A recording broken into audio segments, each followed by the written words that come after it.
there's anticipating end of life and there's end of life.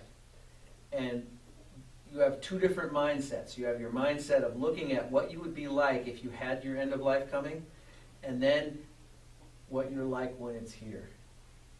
And those are two different mindsets. And we say a lot of stuff, but when it's right down to the rubber meets the road, it's like, give me the tube.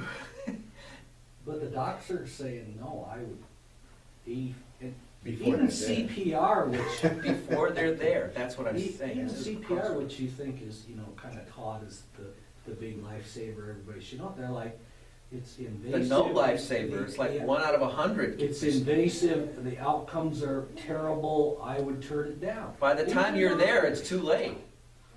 Well, if you go through the whole trouble of dying, what do you want somebody jumping on your chest to get you going again so you can die next I week? love that. You know, so you can die next week. I don't know.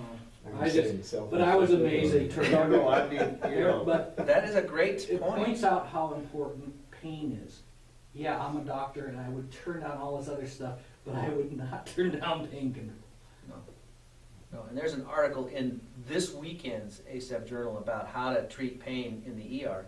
And of course, you have to avoid overprescribing opiates in the emergency department because you'll be flocked with people who want them. So, but the quote was, and I'll post this on one of my sites.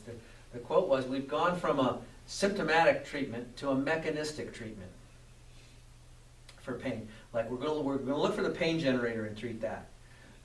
Which I think makes a lot of logical sense if you're operating in a mechanistic way, which, in physics would be called Newtonian. That would be the level of physics you teach in 4th grade. And it certainly isn't a quantum approach. It's not like what about your pain dragged you to an ER where you waited and now you're talking to me about your pain and I'm not going to give you oxycodone, so why the hell did you come here? And people don't make the connection, but they're looking for something, and they're looking for someone else who might be willing to go from I'm not comfortable. I'm making this up right now. So, but you go to an ER doc, you might get a different solution than from some guy in an office. If it's 3 in the morning, we might think about it differently. I don't know. That's kind of how I got in the predicament I'm in. I mean, I've been an ER doc for 30 years. Now I'm problem solving like an ER doc as an outpatient doc, and boy, people don't like that. But the I'm not comfortable thing is, if you see an ER doc, I'm not comfortable is not part of our way of being. It's like airway, put it in. Chest tube, you need it. Pelvic exam, time to do it.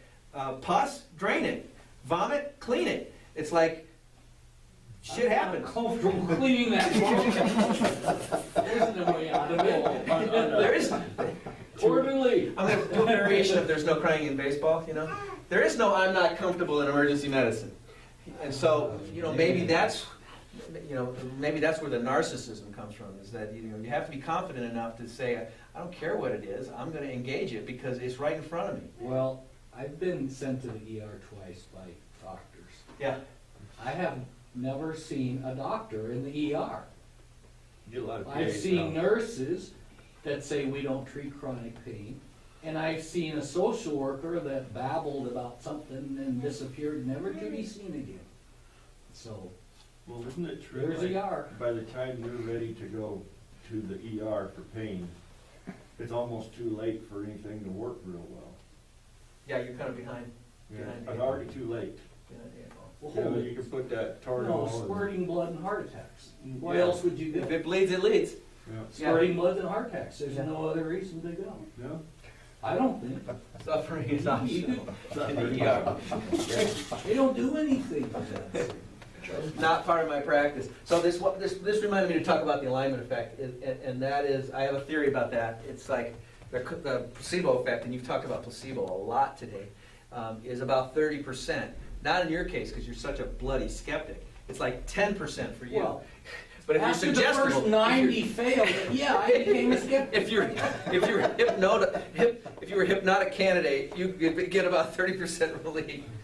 But where I would go for your medicine for the juiciness of your mouth, whatever that medicine's called, is I would say to you that if it's not gonna kill you, I'm gonna consider using it because it's likely to work, because it's your idea.